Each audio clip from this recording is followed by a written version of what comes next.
Yo, what's up guys? Welcome back to another video. Today we're gonna talk about what I think self-development is, okay? This is just my perspective, okay? There's so many different self-development teachers. I wouldn't even consider myself a teacher actually. I'm just saying my own experience in life, okay? I mean, I'm only 18, so anyway, let's get into it. What do I think self-development is about, okay? I made another video on personal growth if you want to watch that, but that's more technical, okay? That's more like the iffy details of what it is. But what's the spirit of it, you know? What is the essence? Well, basically, you have this cup, right? And at the beginning of self-development, it's empty, right? And what is this cup made of, right? Like, what's inside it? Now, you may think it's water, you may think it's oil, you may think it's a candle, like here. I mean, this is a freaking candle, right? But it isn't, in my perspective at least. It's love. So when you start self-development, you're kind of like fearful that your life isn't going to work out. You're kind of fearful that you won't have enough money.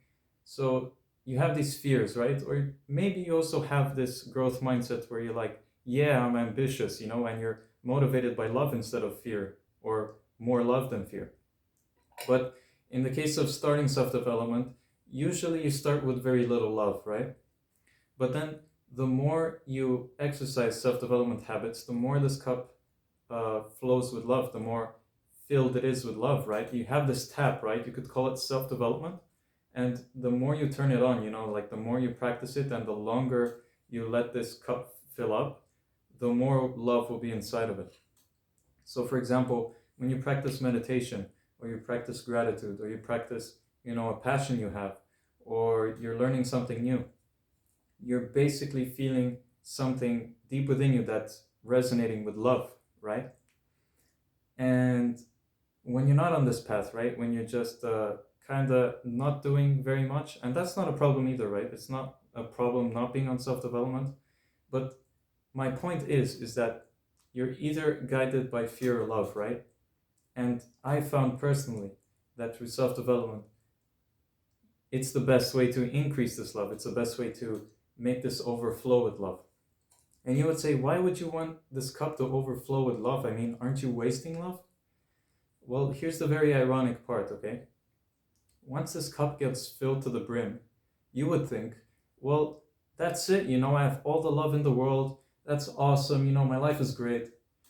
But then actually the best part is when it overflows with love. Like you have the love liquid up here, but then it starts spilling on the floor. And you would think, well, what's the point of doing that? I mean, that's so stupid, you're wasting it. But actually, this overflowing of love, you can just put it near other people's cups. And those cups that have very little love, aka a bit of fear or a lot of fear, you basically bring your own overflowing cup of love and you bring it to those guys and you say, hey, dumbass, here's some love, okay? Here's some of my cup of love. Like, for example, you give them a compliment, or you tell them about what you've been working on and they get inspired, or you help them with something, because this passion you have, you know, of creating stuff, of building, of meditating, of, you know, all this great stuff you're doing, right, in self-development, exercising, what you're basically doing is you're creating more and more passion inside of yourself, and then you're kind of exuding that out to other people, right? And the more love you give to other people, the more their cup fills up, and the more they can fill it to the brim and basically give to other people.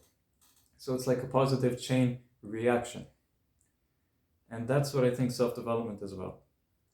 I don't think it's about prestige or power or how much money you have, although that can be pretty cool, right? That can be like a cool side effect of it, like you get in this cool job position, right? Nothing wrong with that. Nothing wrong with having a big business and having lots of status. Nothing wrong with that either. All I'm saying is that the priority for me is love, you know? The priority for me is how do my actions affect other people rather than how do other people affect me? You know, it's like a very weird, you know, paradox in which instead of thinking about yourself as much, you're thinking about other people, because we are wired to actually be selfish, right? And we think that living the selfish life is the best life. And again, nothing wrong with that. You need to have a certain level of selfishness to survive, right? And also a certain level of selfishness to keep, on track with your self-development. But then after you start filling this with love, you start focusing on other people. Like, you got your brother, or you got your sister, or you got your mom, and you ask, how can I fill their cup with love? You're gonna have to decide when this gets filled up. Me personally, I think I'm starting to get there. I mean, this thing can also expand over time, right? Like, this cup can become larger and thicker and deeper. Like, the more love you fill yourself with, the more you realize that you didn't reach your like full potential of love. It's like, it's so amazing.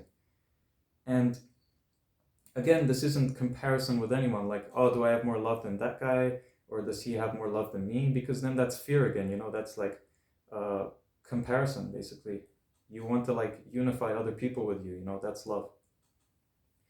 So I know this sounds very hippie-ish, very non-pragmatic and all that, but I mean, if you think about it, do you really have any other forces in life than fear and love? Like, is there anything? I mean, you have your rationality, yeah, but where does the rationality get motivated by? Does it get motivated by love or by fear? So that's an insight I personally had. I don't know necessarily if it's true for other people, but from my experience, I know it's true, at least partially. And if you start implementing like meditation and exercise and journaling and working on hobbies you have, school, work, all that, and you start getting better at it, man, you start filling this thing with love, man. So that's what I think self-development is about. Anyway, guys, see you in another video. Peace.